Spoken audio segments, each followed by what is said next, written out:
Estamos ao vivo, então, sejam muito bem-vindos. Essa é a nossa live número 272 nesse final de tarde de sexta-feira. Se estiverem me vendo bem e me ouvindo bem, me avisem através dos comentários. Eu quero falar de um tema hoje que vai ser uma articulação entre o que a gente conversou na parte da manhã sobre a questão do perdão e uma linha terapêutica chamada psicanálise freudiana. Senta que lá vem polêmica, né? Tem muita gente que quando escuta isso acaba não gostando, mas enfim, a nossa missão aqui é com a verdade. Então vamos falar dessa questão também da psicanálise freudiana. A gente sabe que em especial no Brasil e na França, né, a psicanálise freudiana ela é um pouco mais preponderante, né? Ela sobrevive em alguns países, mas em outros países ela já não é mais tanto um recurso terapêutico que a gente pode chamar assim, que esteja ali vivendo numa grande escala, né?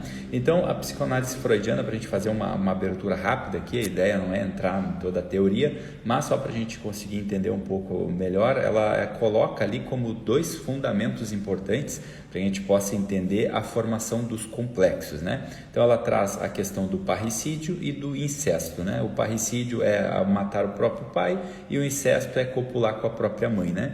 E haveria ali, então, uma formação de certos sintomas se o sujeito não conseguisse recalcar esses complexos de um modo adequado, né? Então, se ainda aparecesse ali para ele essa ideia, né? Ou algum tipo de culpa em relação a isso, né? E então ele teria algum tipo de sintoma, né? Então a ideia não é aprofundar, falar disso, é só fazer uma abertura de olhar mesmo, mas a psicanálise ela aborda muito essa parte também do inconsciente e muito, que é onde eu quero chegar aqui, que tem a ver com o nosso tema, aborda muito sobre essa questão da relação com pai e mãe, né? A nossa relação, a relação do sujeito, a relação dos seres humanos com seus pais e suas mães, né? Ora, aí é onde é o ponto que eu quero chegar, né? Porque a gente estava falando mais cedo sobre a questão do perdão na live anterior e tudo mais, e a gente precisa entender o seguinte, né? Ora, uma geração, né? Principalmente uma sociedade, né? Como a nossa, como a brasileira, ou isso em especial mais próprio do Ocidente também, que aderiu muito a essa linha, né?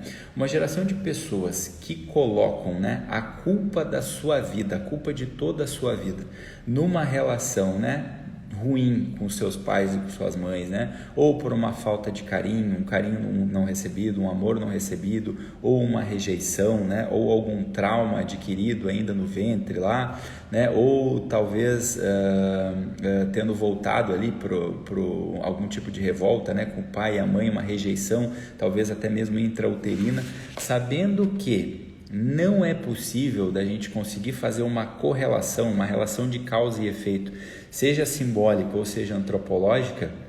É óbvio que se o foco, né, da vida da pessoa, se a gente tem uma geração voltada, né, numa colocação de culpa para tudo que aconteceu em relação ao relacionamento com pai e com mãe, é óbvio que a gente vai estar diante de uma geração de pessoas imaturas, né? E basta para a gente conseguir refutar isso, um único contra-exemplo, fica muito fácil da gente perceber que isso não tem, é uma teoria totalmente furada, né? Então a gente pega, por exemplo, ali um cara super conhecido que é o Cristiano Ronaldo, né? Que é mais do que conhecido por todos aí, porque eles, né, expuseram esse caso, não é escondido de ninguém, que a sua mãe, ela tentou, né, abortar ele, né, enquanto ele ainda estava dentro do próprio útero, né? Existe rejeição maior do que essa? Existe uma rejeição que pode ser afirmada, que é maior do que essa, do que a tua própria mãe tentar, né, acabar com a tua vida antes mesmo de você nascer? E ainda assim, né, a gente olha para uma vida, né, de uma pessoa que foi lá, que venceu, que foi jogar futebol, que venceu na sua carreira profissional, que ama sua mãe, que faz um monte de filantropia. Então, um único contra-exemplo, você fala, mas você está falando do Cristiano Ronaldo. Não, mas antes dele virar o Cristiano Ronaldo, ele teve uma vida comum, como a de todo mundo, né? E ele foi lá e conseguiu chegar onde chegou, né? Então, um único contra-exemplo já dá para a gente mostrar que essa teoria ela é totalmente furada, né? Então, quantas pessoas, né? Aí, onde é que está o sintoma disso, né? E o grande problema, né, que a gente vê, né? Quantas pessoas a gente não vê por aí, né, que não amadurecem, que não conseguem alcançar um amadurecimento da sua personalidade porque ficam, né, e querem, muitas vezes não só ficam, mas querem encontrar uma explicação, né, para suas derrotas, para suas molezas, né, para suas preguiças na vida, né, com base nesses discursos. Ah, mas é porque minha mãe me rejeitou. Ah, mas é porque ela deixou eu ser criado pela minha avó. Ah, mas é porque o meu pai era alcoólatra. Ah, mas é porque isso, porque aquilo. A pergunta que a gente precisa se fazer, né, e aí eu não estou com isso, né, me deixando de sensibilizar com isso, ou achando que isso não tem uma certa relevância na nossa vida. É óbvio que tem, né, é óbvio que são situações que são muito dolorosas, né, a gente não é afirmar o contrário disso. Agora, a pergunta sincera que a gente precisa fazer nesse momento é: tem como eu voltar no passado para conseguir? Eu não estou falando dessa coisa de ir lá ressignificar, não. Estou falando se tem como, né, materialmente, né, praticamente assim, de uma forma prática, a gente voltar no passado, né, e conseguir ali refazer aquele acontecimento que ocorreu. Poxa, é óbvio que a resposta vai ser não, né? Então, uma sociedade que fica infantilizando as pessoas, né, que no fim das contas não aposta na capacidade individual de ninguém, né, que no fim das contas é uma sociedade que de fato quer que todo mundo esteja ali de quatro, ajoelhado, né, pedindo pinico, pedindo arrego, né, é óbvio que uma sociedade assim, ela não vai conseguir construir nada que preste na vida, né? Então, dá certo hoje, em especial no Brasil, principalmente hoje, a gente vê que é uma exceção total, né?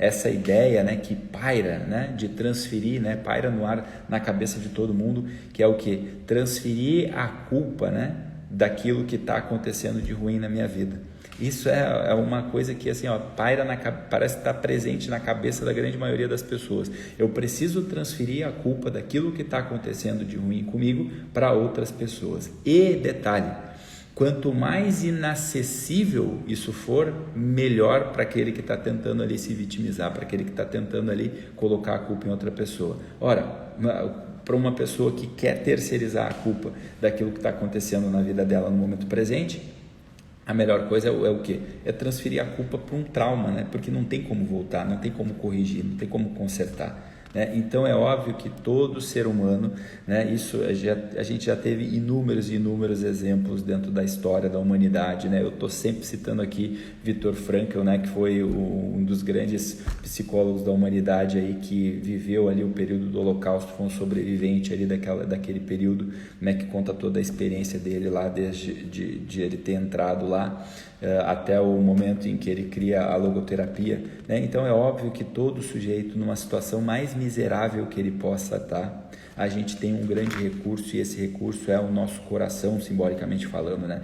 E todo mundo que tem um coração, esse coração ele pode ser doado aos outros, né? Então a psicanálise, eu não estou aqui refutando e dizendo que a psicanálise não serve para nada, né? A psicanálise, ela serve por um momento muito específico da nossa vida, né? É aquele momento no qual o sujeito percebe que existe ali uma individualidade e que essa individualidade é muito bom que ela seja pelo menos um pouco amada, mas é até aí. Depois disso é preciso evoluir. Eu costumo dizer, né, eu faço uma metáfora, né? É como se você quisesse ir para um outro país, né? Sei lá, eu quero ir para Roma, na Itália. E aí eu estou aqui na cidade de Porto Alegre e eu tenho que pegar um Uber até o aeroporto, né? Aí o motorista do Uber, ele fala, você pergunta para onde você vai, você fala, eu vou ir para Roma.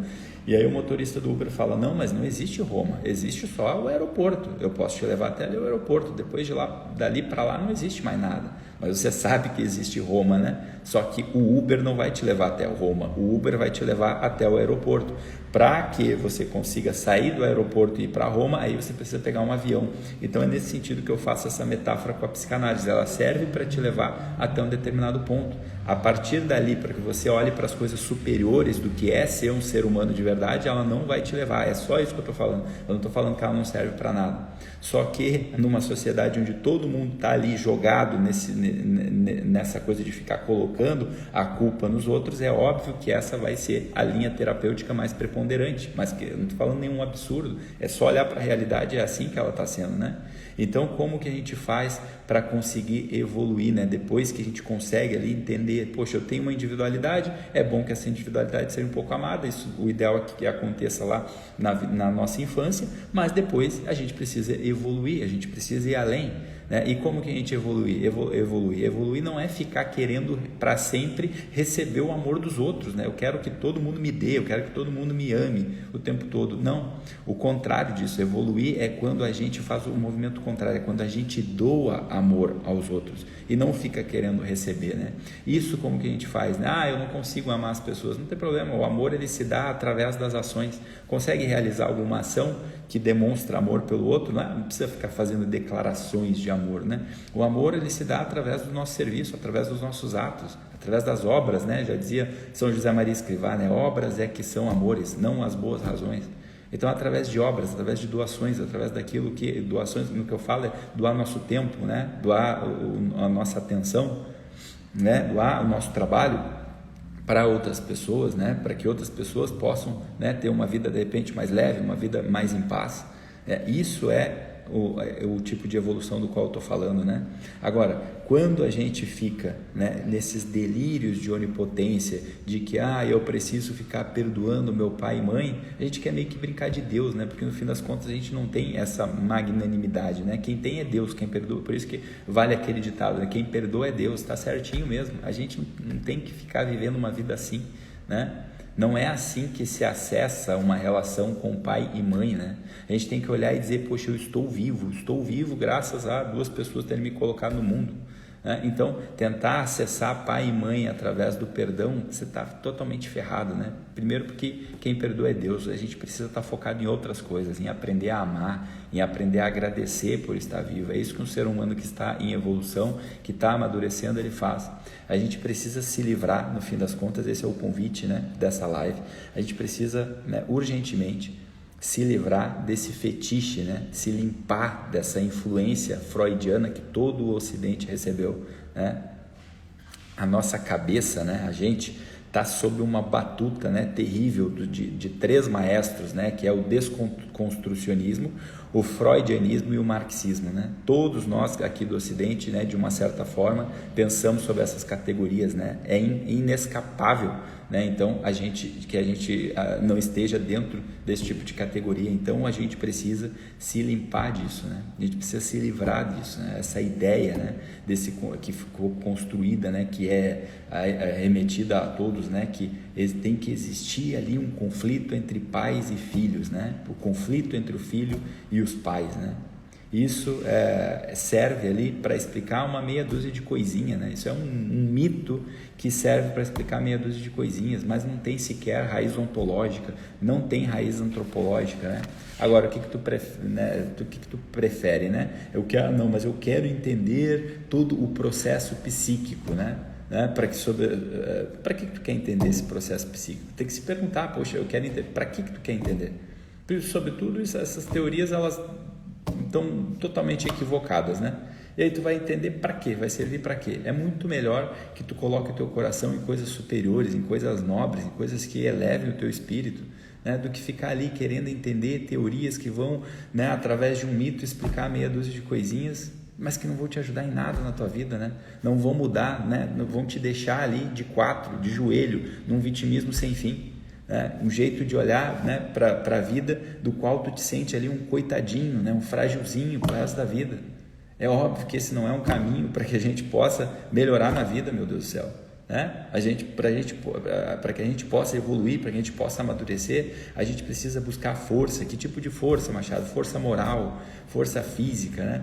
Força psicológica, força espiritual, que a gente vá ali buscando esses tipos de força na vida para que a gente possa, né, ser um acalento na vida dos outros, né, para que a gente possa ser amor na vida dos outros, para que a gente possa se doar, né?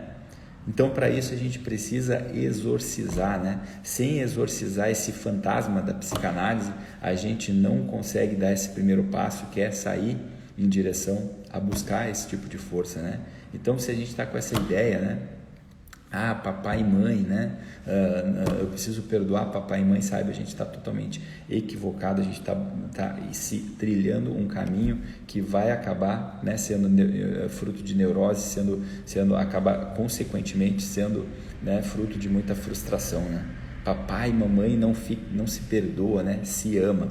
Mas é porque tu não conhece os meus são terríveis, então fica longe deles. mas não entra nessa noia, nessa coisa de que você precisa perdoar. Para com isso. A gente já falou disso, né? Quem quiser entrar no assunto do perdão, assiste a live que eu fiz mais cedo, que é anterior a essa, vai estar ali no feed, né? Então vamos parar com esses delírios de onipotência, né? Não é assim que a gente consegue progredir e não é dessa forma que a gente consegue construir algo de útil, de relevante, né, na vida, tá bom, pessoal? Então essa foi a nossa live de hoje, né? Sei que muita gente não vai gostar, tem aqueles fãs, né, adeptos, né, que levantam a bandeira da psicanálise, mas aqui eu tenho um compromisso com a verdade em trazer realmente coisas que por muitos não são ditas, mas que também não estão sendo percebidas. Então, se for útil pelo menos para alguma pessoa, já vai ter valido muito a pena, tá bom, pessoal? Essa foi a nossa live número 272, né? Espero que tenham gostado, compartilhem com mais pessoas e amanhã ou mais tarde, talvez, né? Quem sabe hoje uma live noturna, nossa live número 273. Fiquem com Deus, um ótimo final de sexta-feira a todos e até a próxima. Tchau, tchau.